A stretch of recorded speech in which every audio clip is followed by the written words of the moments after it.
Bapa, kami bersyukur pagi hari ini kembali kami datang setelah kami menaikkan pujian dan penyembahan untuk kami duduk diam merenungkan sebagian daripada firman-Mu. Buat hati kami terbuka oleh pekerjaan Roh-Mu Tuhan yang akan memberikan hikmat, wahyu dan pengertian. Biar sungguh-sungguh Bapa, apa yang kami renungkan pagi hari ini boleh menjadi dasar kehidupan kami. Bukan saja hari ini, namun di sepanjang hidup kami Tuhan. Karena tujuan iman kami adalah menjadi serupa dengan Kristus. Terima kasih Bapa, mari Engkau sendiri yang beracara. Mari Roh Kudus Engkau nyatakan setiap kuasa dan kehendak-Mu. Di dalam nama Tuhan Yesus. Amin. Shalom saudara-saudara. Selamat pagi, selamat bertemu ya. Saya ingin menyampaikan soal gagal fokus. Kita sudah terima firman yang Ibu Iin sampaikan ya. Bahwa di tahun 2022 ini dunia akan mengalami kegelapan, resesi, krisis, kengerian, kesedihan. Itu dunia. Tapi ada janji Tuhan bahwa kita juga akan mengalami, kita anak-anak Tuhan mengalami kegenapan dari janji-janji Tuhan yang dikatakan dunia boleh resesi tapi kita akan resepsi ya. Terus kita juga akan terus belajar mencapai tujuan untuk menjadi serupa dengan Kristus walaupun di masa-masa krisis. Dan kita akan diberikan pengertian demi pengertian dan kita akan mengalami keselamatan yang dari Tuhan. Diluputkan dari semua yang terjadi di dunia yang gak enak. Kalau kita melihat janji Tuhan itu wah luar biasa. Dan kita melihat bahwa judul daripada apa yang disampaikan Ibu Iin adalah padang gurun jadi kebun buah-buahan. Jadi memang kita akan menghadapi di tahun 2022 itu padang gurun. Tetapi untuk kita ada janji bahwa kita akan dibedakan. Yaitu kita akan menjadikan apa yang dunia alami padang gurun, kita akan mengalami sebuah kebun buah-buahan yang luar biasa. Wah enak sekali ya. Enak sekali, janji Tuhan itu ajaib dan luar biasa. Tapi apakah dengan begitu saja itu bisa terjadi? Ya kan nanti akan ada banyak orang-orang yang mengalami depresi. Karena kok saya tidak lihat kebun buah-buahan, kok saya tetap ada di padang gurun gitu. Nah kalau kita lihat deklarasi tahun 2022 yang keempat tadi mengatakan bahwa nanti kita akan mengakhiri pertandingan dengan penuh kemenangan. Ya, dikatakan bahwa dengan anugerah dan favor dari Tuhan Yesus Kristus, saya dan keluarga saya percaya bahwa sepanjang tahun 2022 pasti dapat mengakhiri pertandingan dengan penuh kemenangan. Kalau kita lihat pertandingan itu kan nggak mungkin sekarang kita melihat ya seperti Grecia Poli itu kan menang gitu. Apakah memang dia bertanding dan kemudian dia menang? Enggak. Dia melewati satu proses yang luar biasa. Jadi sama seperti ketika kita mau mengakhiri dengan kemenangan, pasti sebelumnya setiap hari ini sekarang sudah 11 bulan lebih berapa hari ya kita akan mengakhiri tahun 2022 nanti. Itu kita pasti harus ada kemenangan demi kemenangan yang kita alami. Grecia bisa terpilih mewakili Indonesia bersama dengan pasangannya untuk bertanding di Olimpiade bukan karena dia tanpa prestasi. Dia sudah membangun sebuah prestasi dari terus menerus jatuh bangun terus sampai akhirnya dia bisa menjadi juara di Olimpiade. Sama seperti kita. Ketika kita mengatakan bahwa kita nanti pasti akan mengakhiri, kita percaya kita akan mengakhiri. Saudara percaya mengakhiri tahun 2022 dengan kemenangan, pasti harus diisi kemenangan-kemenangan sebelumnya. Sampai nanti kita akan mencapai kemenangan di akhir tahun 2022. Nah, mengisi kemenangan itu dengan sebuah kemenangan-kemenangan yang harus kita hadapi, itu harus butuh fokus. Jadi kita harus memperhatikan hidup kita, hati-hati. Barangkali kita gagal fokus, mau ngapain? Aduh saya mau milih ini, mau milih itu. Tujuan kita, katanya tadi pujian, tujuan iman kita adalah menjadi serupa dengan Kristus. Itulah sebuah kemenangan besar. Nah, untuk menjadi seperti itu susah ya. Apalagi sempurna seperti Bapa. Waduh, bagaimana itu? Tentunya itu menjadi sebuah proses yang luar biasa. Seorang anak kelas 1, dia dapat pelajaran matematika kelas 1. Ketika dia bisa mencapai nilai 100, sempurna. Tapi untuk tingkat kelas 1. Tapi kalau anak sudah kelas SMA dapat soal kelas 1 SD dan dia dapat 100, sempurna enggak? Enggak lah. Pelajaran kelas 1. Jadi sebenarnya kita harus membangun satu kemenangan demi kemenangan untuk sampai kita mencapai puncak kemenangan kita. Yaitu menjadi serupa dengan Kristus. Saya percaya tujuan kita bukan akhir 2022 saja. Tapi tujuan kita menjadi serupa dengan Kristus. Dan itulah kemenangan yang luar biasa. Saya mau mengambil sebuah contoh yang terambil dulu dari Kolose 2 ayat 18 sampai 19. Belum contohnya ya, ini dulu dibaca. Janganlah kamu biarkan kemenanganmu digagalkan oleh orang yang pura-pura merendahkan diri dan beribadah kepada malaikat serta berkanjang pada penglihatan-penglihatan dan tanpa alasan membesar-besarkan diri oleh pikirannya yang duniawi. Sedang ia tidak berpegang teguh kepada kepala, dari mana seluruh tubuh yang ditunjang dan diikat menjadi satu oleh urat-urat dan sendi-sendi menerima pertumbuhan ilahinya. Jadi perjalanan kita untuk kita mendapatkan sebuah kemenangan adalah jika kita berpegang teguh kepada kepala. Siapa kepala itu? Kristus, itu kepala. Dan kita harus dalam perjalanan mencapai puncak kemenangan kita menjadi serupa dengan Kristus adalah kalau kita terus berpegang teguh kepada kepala. Ayat 18 diulang lagi. Ayat 18-nya yang sebelumnya. Jangan kemenangan kita bisa digagalkan. Jadi hari ini kemenangan sih nanti puncaknya memang. Tapi setiap hari kita harus menang dengan kehidupan kita, dengan iman kita. Jangan sampai digagalkan oleh kepura-puraan, oleh pengaruh-pengaruh orang dari kiri kanan, oleh penglihatan-penglihatan. Saya tidak anti dengan penglihatan. Saya tahu penglihatan itu bisa dari Tuhan dan Tuhan sering memberikan karunia penglihatan buat orang-orang tertentu. Tetapi seringkali kita jadi berkancah kepada penglihatan. Ada begitu banyak yang saya kenal di sekitar saya ya. Orang-orang yang sebelum bertobat dia memang berputar dalam dunia roh. Jadi dunia roh gelap maksudnya waktu belum bertobat. Jadi biasanya orang-orang yang sudah bermain seperti itu dia akan lebih peka dengan roh. Nah di dunia tahu kan ada roh dari Tuhan, ada roh yang bukan dari Tuhan. Ketika dia bertobat biasanya belum terlalu bersih. Tapi dia sudah bisa juga ngelihat karena kebiasaan melihat yang roh. Seringkali kita orang percaya keteguhan kita digagalkan oleh penglihatan-penglihatan orang yang kita harus hati-hati. Latar belakang dia memang dari dulu dunia roh jadi ngelihat-ngelihat yang roh. Dan kita sering bersandar kepada itu. Saya punya teman ya, komunitas yang zaman dulu ya. Dia memang punya kepekaan itu. Tapi kecenderungan teman saya yang satu itu kalau apa-apa panggil dia. Ayo doa, kamu dapat penglihatan apa? Saya tidak anti itu dan saya tidak bilang itu salah. Tapi hati-hati. Karena setelah penglihatan itu kita harus benar-benar mengkonfirmasikan itu dengan firman Tuhan.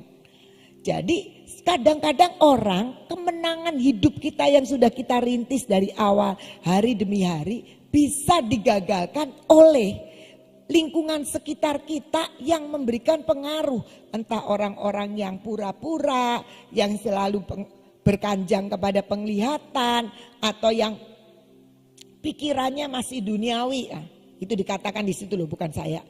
Tanpa alasan membesar-besarkan diri oleh pikirannya yang duniawi. Sehingga kita gagal. Gagal fokus kepada kehidupan menjadi serupa dengan Kristus. Itu tujuan kita, tujuan iman kita. Dan itulah yang akan nanti membawa kita pada kemenangan. Sehingga seperti deklarasi kita yakin dan percaya bahwa kita akan mengakhiri tahun 2022 dengan penuh kemenangan. Oh, itu boleh dideklarasikan, bagus sekali. Karena setiap hari kita deklarasi, kita akan diingatkan tujuan kita adalah kemenangan mutlak atas kehidupan iman kita menjadi serupa dengan Kristus. Jadi hati-hati, jangan sampai kita mau digagalkan. Nah, ini sekarang saya mau kasih contoh. Kita akan baca Keluaran 3 ayat 17. Keluaran 3 ayat 17, ini Tuhan bicara dengan Musa. Janji Tuhan atas bangsa Israel. Jadi aku telah berfirman, aku akan menuntun kamu keluar dari kesengsaraan di Mesir menuju ke negeri orang Kanaan, orang Het, orang Amori, orang Feris, orang Hewi dan orang Yebus. Ke suatu negeri yang berlimpah-limpah susu dan madunya. Ini firman Tuhan untuk bangsa Israel. Apa janji Tuhan? Tuhan akan melepaskan bangsa Israel dari kesengsaraan Mesir dan membawa ke suatu negeri yang berlimpah-limpah susu dan madunya. Negerinya di mana? Di Kanaan. Kalau kita lihat, Kanaan itu diduduki orang Kanaan, orang Het, orang Amori, orang Feris, orang Hewi, orang Yebus. Itu tujuan Tuhan.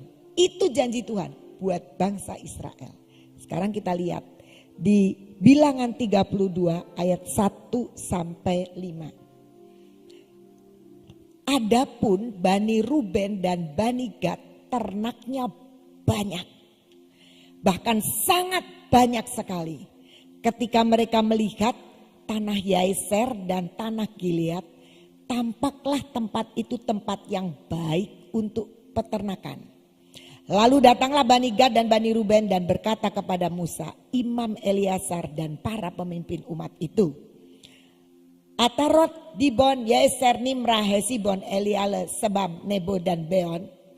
Negeri yang telah dikalahkan oleh Tuhan untuk umat Israel. Itulah suatu negeri yang baik untuk peternakan dan hamba-hambamu ini memang ada ternaknya. Lagi kata mereka, jika kami mendapat kasih-Mu, biarlah negeri ini diberikan kepada hamba-hambamu ini sebagai milik. Janganlah kami harus pindah ke seberang sungai Yordan. Jadi Kanaan itu tanah yang dijanjikan Tuhan itu ada di seberang sungai Yordan. Ini tanah yang dibilang bagus ini ya memang sudah direbut untuk bangsa Israel bisa melewati masuk di Kanaan. Itu di sebelum sungai Yordan. Bani Ruben dan Bani Gad datang kepada Musa dan bilang, waduh ini ngelihat kok bagus banget ya. Rumputnya luar biasa, cocok banget buat ternak-ternak kita. Sedangkan Bani Ruben dan Gad itu punya ternak yang sangat banyak sekali. Jadi dia bilang, waduh enak di sini aja, enak di sini. Mereka belum lihat loh tanah perjanjian. Tetapi mereka punya janji sebenarnya. Kesengsaraan Mesir diganti dengan tanah yang berlimpah susu dan madu. Tapi mereka udah bilang ini cocok, ini nggak usah lah kita kesana-sana lagi. Udah di sini aja, di sini aja. Singkat cerita itu dikasih. Tapi kita lihat Yosua 1 ayat 12 sampai 18. Yosua 1 ayat 12 bilang gini. Kepada orang Ruben, kepada orang Gad, dan kepada suku Manasye yang setengah itu berkatalah Yosua demikian. Ingatlah kepada perkataan yang dipesankan Musa hamba Tuhan itu kepadamu. Yakni Tuhan Allahmu mengaruniakan keamanan kepadamu dan memberikan kepadamu negeri ini. Perempuan-perempuan dan anak-anak di antara kamu dan ternakmu boleh tinggal di negeri yang diberikan Musa. Boleh tinggal di negeri yang diberikan Musa kepadamu di seberang sungai Yordan. Tetapi kamu semua pahlawan yang gagah perkasa haruslah menyeberang di depan saudara-saudaramu dengan bersenjata dan haruslah menolong mereka. Sampai Tuhan mengaruniakan keamanan kepada saudara-saudaramu seperti kepada kamu juga dan mereka juga menduduki negeri yang akan diberikan kepada mereka oleh Tuhan Allahmu. Kemudian bolehlah kamu pulang kembali ke negerimu sendiri dan menduduki negeri yang diberikan Musa hamba Tuhan itu kepadamu di seberang sungai Yordan di sebelah matahari terbit. Lalu mereka menjawab Yosua, katanya, segala yang kau perintahkan kepada kami akan kami lakukan, dan kemanapun kami akan kau suruh kami akan pergi. Sama seperti kami mendengarkan perintah Musa, demikianlah kami akan mendengarkan perintahmu. Hanya Tuhan Allahmu kiranya menyertai engkau seperti ia menyertai Musa. Setiap orang yang menentang perintahmu dan tidak mendengarkan perkataanmu, apapun yang kau perintahkan kepadanya, dia akan dihukum mati. Hanya kuatkan dan teguhkanlah hatimu. Jadi di sini kita bisa melihat bahwa pada akhirnya Musa kasih. Dia minta, ya udah dikasih. Pertanyaannya adalah apakah suku Ruben, Gad dan setengah dari Manasye itu dapat maksimal, dapat yang Tuhan janjikan? Enggak. Kenapa? Fokus dia itu ngurusin ternak. Jadi ini ternak kita banyak sekali, sangat banyak sekali. Waktu jalan ngeliat tanah di seberang Yordan, jadi belum masuk Kanaan, udah cocok sekali buat peternakan. Jadi udahlah ini saja. Udah saya minta ini aja, nggak usah datang ke sana. Saya mau bantuin perang untuk ngerebut Kanaan, tapi saya mau dapatnya yang di sini saja. Kenapa demikian? Karena tidak fokus dengan janji Tuhan, tapi lebih fokus kepada ngurusin punya ternak banyak. Kita udah punya ternak banyak nih, kita udah kaya banget. Urusannya sekarang gimana ternak itu terpelihara. Padahal Tuhan menjanjikan bahwa aku akan membawa kamu dari kesengsaraan Mesir kepada tanah yang berlimpah susu dan madu. Padahal yang Tuhan janjikan adalah ini padang gurun akan jadi kebun buah-buahan. Belum nyampe ke kebunnya kita udah lihat, udahlah cukup, lumayan, ini bisa, ini baik, ini pasti bagus sekali buat ternak saya. Sehingga kita tidak pernah mencapai kepada puncak kemenangan.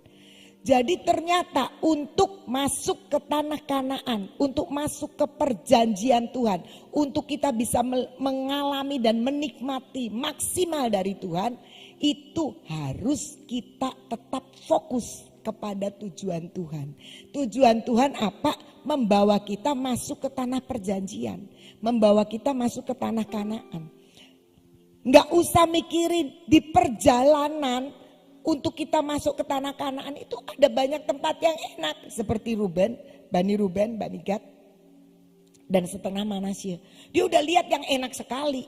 Cukuplah ini, gak usah ke sana repot-repot. Di sini aja enak kok. Sepertinya seperti itu. Sehingga saya percaya mereka tidak mendapatkan yang maksimal. Karena janji Tuhan adalah tanah Kanaan. Tanah di mana lepas dari kesengsaraan Mesir. Nah, seringkali kita juga lupa seperti itu. Nah, sekarang supaya kita tidak gagal fokus, apa yang harus kita lakukan? Kita akan baca dari Amsal 3 ayat 6. Akuilah dia dalam segala lakumu, maka ia akan meluruskan jalanmu. Saudara-saudara, kita tuh kalau kemana-mana sekarang enak ya, cepet. Ada jalan tol sih. Jadi kita mau kemana? Ya lewat jalan tol sebentar. Ke Semarang, mau ke Jakarta, mau ke Solo, mau kemana-mana. Sampai ke Surabaya, sampai kemanapun kita bisa lewat jalan tol. Tapi jalan tol itu kan gak gratis. Saya beberapa hari yang lalu dapat tarif jalan tol. Dari mana ke mana, dari pintu gerbang ini ke pintu gerbang ini, semua ada tarifnya. Gak murah loh. Sampai ke Surabaya itu berapa ya, 700.000 apa, terus langsung saya mikir ya. Kalau dari Cirebon berapa ya. Ya langsung waktu saya mikir, orang-orang Surabaya luar biasa kalau datang ke Sion. Itu baru satu jalan segitu, bolak-balik berapa. Kalau kita di Sion ada acara kemarin tanggal 11. Gratis kan dari rumah ke sini, gak ada yang lewat tol kan. Gak ada ya. Tapi coba saudara-saudara kita yang lain, semuanya mencapai Sion itu pada bayar tol, bayar harga yang luar biasa. Dan mereka datang pagi-pagi, ya udah bayar mahal, nanti kalau nggak dapat tempat duduk gimana? Ya ya kan? Jadi mereka datang pagi-pagi. Untuk itu dikatakan, akuilah dia dalam segala lakumu. Satu terjemahan mengatakan begini, apa sih yang dimaksud dengan akuilah dia dalam segala lakumu? Dikatakan mendekat, membangun keintiman dengan Tuhan dalam segala apa yang kita kerjakan dan dimanapun kita berada.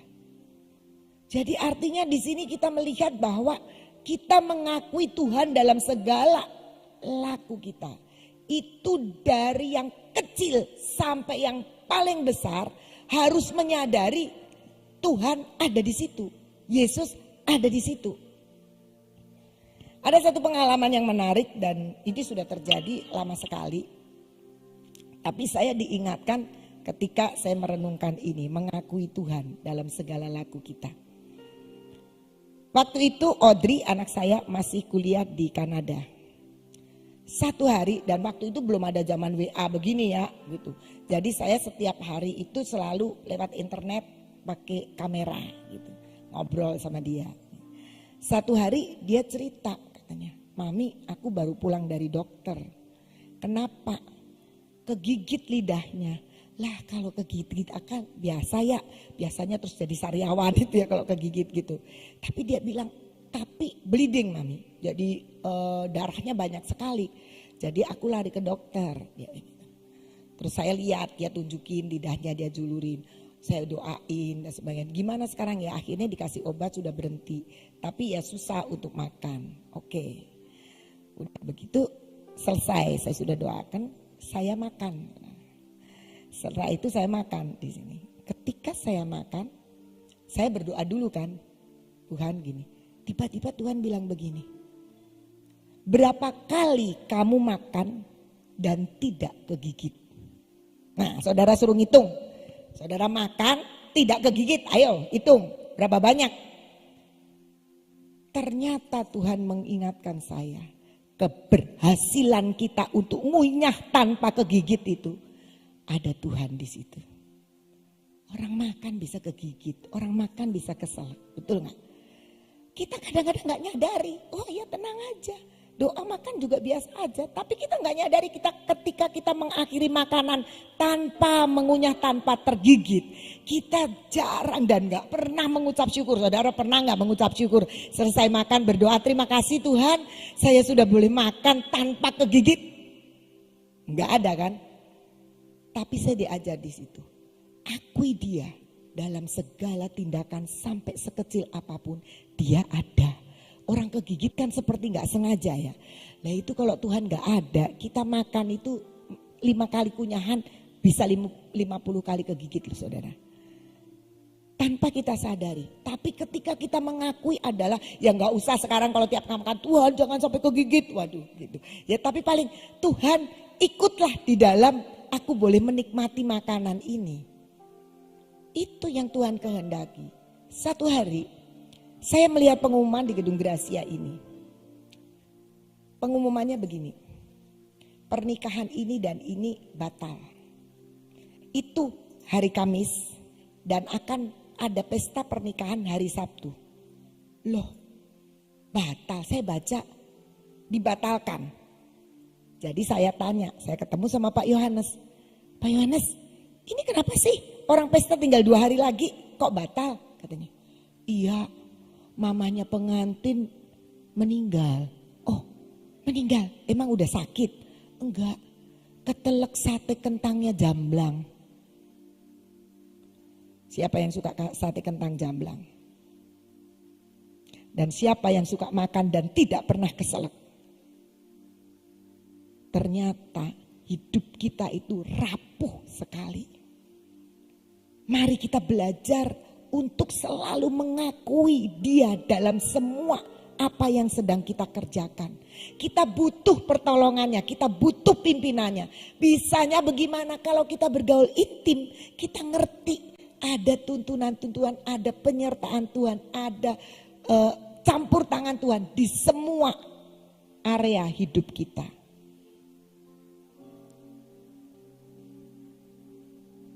Ada satu contoh lagi. Saya punya teman, tapi tidak tinggal di sini, jadi nggak usah dicari. Dia cerita sama saya bahwa dia tinggal di satu kota A aja sebutannya. Terus dia bilang satu hari Tuhan bilang kamu pindah ke kota B, bergabung dengan hamba Tuhan. Disebut hamba Tuhannya ke kota B. Aku akan kembangkan usahamu, kamu akan mengalami berkat-berkat di kota itu. Singkat cerita dia pindah. Kemudian dia usaha baru di situ dan memang dia sangat diberkati dengan usahanya itu. Saya diberkati. Satu hari hamba Tuhan yang dimana dia suruh bergabung itu dipanggil pulang Tuhan. Nah, saya ngobrol sama dia. Terus dia berarti dia bergereja di situ kan. Saya bilang, Bapak masih di situ? Iya, karena saya harus masuk ke gereja ini katanya. Karena kan waktu saya pindah, saya harus bergabung dengan dia. Saya bilang doa dulu aja Pak, Tuhan tuntun kemana? Kan bergabung di gereja itu. Nah kalau Bapak mau ngikuti hamba Tuhannya kan mesti pulang ke surga. Sudah gitu. Ya sudahlah, kalau gereja itu bagaimana Bapak berdoa aja kemana Tuhan mau tuntun. Enggak kata dia gitu. Udah dari awal begitu. Nah seringkali kita berpikir bahwa Tuhan itu ingin membawa kita ke satu tujuan seperti dia harus bergereja di situ. Tapi dia tidak melihat goalnya Tuhan itu apa sebenarnya. Kan kita tidak mengikuti kita harus di situ, tapi kita tahu apa yang Tuhan mau. Jadi akhirnya fokusnya adalah kepada hal yang lahiriah, bukan apa yang Tuhan inginkan. Sekali lagi yang Tuhan inginkan adalah kita mencapai kemenangan mutlak, kita mencapai puncak kemenangan. Kemana? Serupa dengan Kristus. Itu tujuan iman kita, kata pujian tadi. Jadi mari kita belajar mengakui dia dalam segala lakunya, membiarkan intervensi Tuhan dan menyadari bahwa kita butuh Tuhan di dalam semua perkara walaupun itu dilakukan kita setiap hari dan selama ini nggak ada apa-apa. Tapi nanti kalau sudah ada apa-apa baru kita teriak. Loh Tuhan kok begini aja. Orang tua katanya enggak boleh kesandung. Orang tua awas enggak boleh jatuh. Kenapa yang tua yang tidak boleh jatuh? Menurut saya yang muda pun juga jangan jatuh. Sering kita, oh ya sudah saya kan masih kuat. Saya kan masih kuat. Oh saudara, kesandung aja bisa pasang pen. Orang yang pasang pen apa selalu yang tua? Enggak, anak TK aja ada yang jatuh harus pasang pen. Artinya apa? Tuhan itu mutlak menjadi kebutuhan kita. Tuhan itu menjadi Tuhan yang harus diberi tempat di dalam hidup kita. Akuilah dia dalam segala lakumu, maka ia akan meluruskan jalanmu. Jadi jalan kita itu akan diatur oleh Tuhan. Sekalipun kelihatan rumput ini bagus, ternakku banyak, pas, cocok sekali buatku, kata Bani Ruben dan Gad dan setengah Manasye. Tapi ketika Tuhan bilang, itu loh tanah Kanaan yang harus kamu seberangi Yordan. Di sana kamu akan mengalami kebun buah-buahan. Di sana kamu akan menikmati susu dan madu yang berkelimpahan. Mari kita tetap fokus ke sana. Jangan sampai tujuan kita, tujuan Tuhan atas hidup kita gagal karena kita gagal fokus. Nggak sampai yang maksimal. Apakah suku Ruben, Gad dan Manasye tidak diberkati? Iya diberkati. Tetapi dia tidak mencapai yang maksimal. Karena dia masih ada di seberang Yordan. Tidak masuk ke tanah perjanjian. Mari kita belajar mengerti bagaimana kita tidak gagal fokus adalah ketika setiap hari kita selalu mengikut sertakan Tuhan. Mengakui hidup kita tidak bisa hidup tanpa Tuhan. Maka dia yang terus menerus akan meluruskan hidup kita. Meratakan apa yang ada. Menuntun kita sampai kita mengalami kemenangan. yang sejati yang diberikan Tuhan lewat kemenangan setiap hari yang harus kita alami, baru kita bisa mencapai kemenangan yang mutlak seperti yang kita deklarasikan. Itu aja yang saya siarkan. Tuhan Yesus memberkati. Fokus ya. Gagal fokus itu disebabkan karena apa sih? Karena kita melihat sekitar kita. Ya. Selama kita tertuju kepada tujuan, itu tidak mungkin kita bisa gagal fokus. Gagal fokus disebabkan karena apa? Kita melihat kanan kiri, ada apa dan sebagainya. Nah, kenapa bangsa Israel itu akhirnya memilih tanah di seberang Yordan, tapi mereka tidak mau masuk ke tempat Yordan karena matanya sudah melihat ke kanan ke kiri dan melihat itu bagus ya. Demikian juga dalam kehidupan kita, untuk menghadapi selama 1 tahun ini, belajar apapun yang terjadi, misalnya ada masalah apapun ya, terjadi bencana apapun, tetap kita percaya kepada firman Tuhan yang dikatakan tadi, akuilah Tuhan di setiap langkah kita ya. Punya kehidupan yang intim dengan Tuhan, tetap percaya kepada apa yang Tuhan janjikan, bahwa apapun yang terjadi Tuhan akan ubahkan semuanya itu. Amin. Kita menjadi orang-orang yang dibedakan. Itu aja yang kita pegang setiap kali, bahwa Tuhan akan tetap membuat kita berbeda dengan yang lain. Amin. Ya, yuk kita berdoa. Bapa, kami mengucap syukur untuk hari ini ya Tuhan. Kami selama 1 jam kami boleh menyembah Engkau, memuji nama-Mu, melakukan sesuatu pernyataan dalam hidup kami bahwa kami ingin Tuhan seperti-Mu Tuhan. Kami ingin serupa dengan Bapa. Kami rindu Tuhan, tujuan kami adalah mencapai pertandingan akhir dengan menang. Bapa yang di surga, saat ini kami datang di hadapan-Mu. Kami tetap akan berdoa dan berdiri buat bangsa dan negara kami.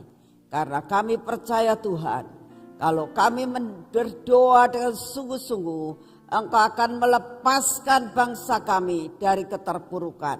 Itulah sebabnya kami tetap menyatukan diri dengan saudara-saudara kami dimanapun juga, yang mereka juga setiap kali berdoa, menaikkan doa buat bangsa dan negara kami. Kami ikut ambil bagian Tuhan. Kami mau berdoa, lepaskan bangsa kami dari keterpurukan. Lepaskan bangsa kami dari resesi. Lepaskan bangsa kami dari inflasi. Lepaskan bangsa kami dari pandemi. Tuhan, ini yang menjadi doa kami. Lepaskan bangsa kami dari semua malapetaka. Bapa, kami hanya minta belas kasihan-Mu. Biarlah apapun yang direncanakan iblis untuk menghancurkan bangsa kami, Engkau sendiri yang mereka-reka ya Tuhan. Sampai apa yang direncanakan kuasa kegelapan, Engkau jangan kabulkan, melainkan Engkau selamatkan bangsa kami. Terima kasih untuk kasih setia-Mu. Bapa, kami tetap mendukung doa buat Bapak Presiden kami. Biarlah Engkau memberi kekuatan dan kemampuan untuk dapat menyelesaikan akan tugasnya sampai garis akhir dengan kuat. Apa yang direncanakan jadi Tuhan. Kami berdoa untuk semua hasil bumi, hasil tambang, hasil laut. Biarlah semua penghasilan-penghasilan yang akan menunjang pemerintah kami dapat dijalankan dengan baik. Kami percaya Tuhan, semua dipakai untuk kemakmuran, kebahagiaan bagi rakyat Indonesia.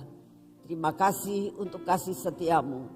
Kami juga berdoa Tuhan, Kau berkati kami sebagai anak-anak-Mu Tuhan, yang akan menjalani sepanjang tahun ini. Biarlah Engkau sendiri akan membuat kami fokus dengan apa yang Kau rencanakan. Biarlah semua pekerjaan yang Kau percayakan kepada kami, Engkau perlipat kali gandakan. Apa yang sudah menjadi rencana-Mu jadi atas hidup kami. Terima kasih untuk semua dan semuanya ini ya Tuhan. Kami juga berdoa bagi yang sakit Tuhan.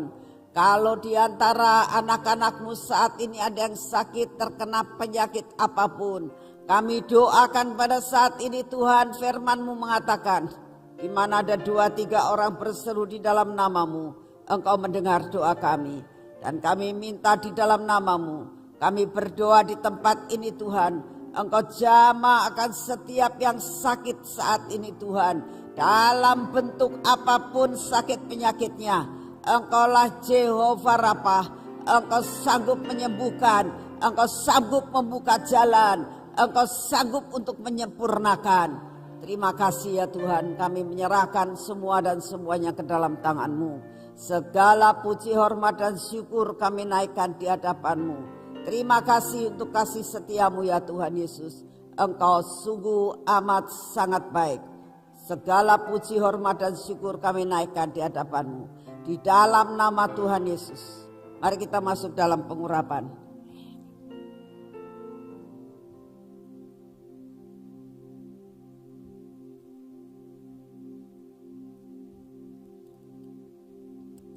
Yuk kita ambil minyak urapan kita saat ini.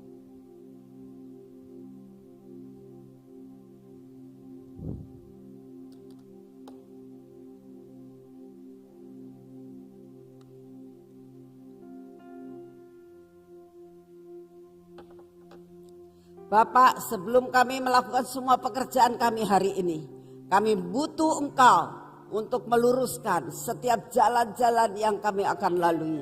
Biarlah kami akan membawa firman-Mu sebagai jalan menerangi akan jalan hidup kami. Dalam nama Tuhan Yesus, biarlah penerangan ini masuk dalam hidup kami. Biarlah mata kami diterangi, telinga kami dibuat peka, bibir mulut kami diberi penjaga untuk melakukan dan berkata seperti yang Engkau mau. Tuhan, Engkau sendiri akan menjaga hati kami untuk tetap setia sampai garis akhir. Dalam nama Tuhan Yesus, semua roh ketidakpercayaan kami dipatahkan. Keraguan-raguan kami, ketakutan kami Tuhan, Engkau sendiri yang akan mematahkan. Dalam nama Tuhan Yesus, biarlah tangan kami diurapi dengan minyak. Semua yang kami kerjakan bersama-Mu Tuhan pasti berhasil.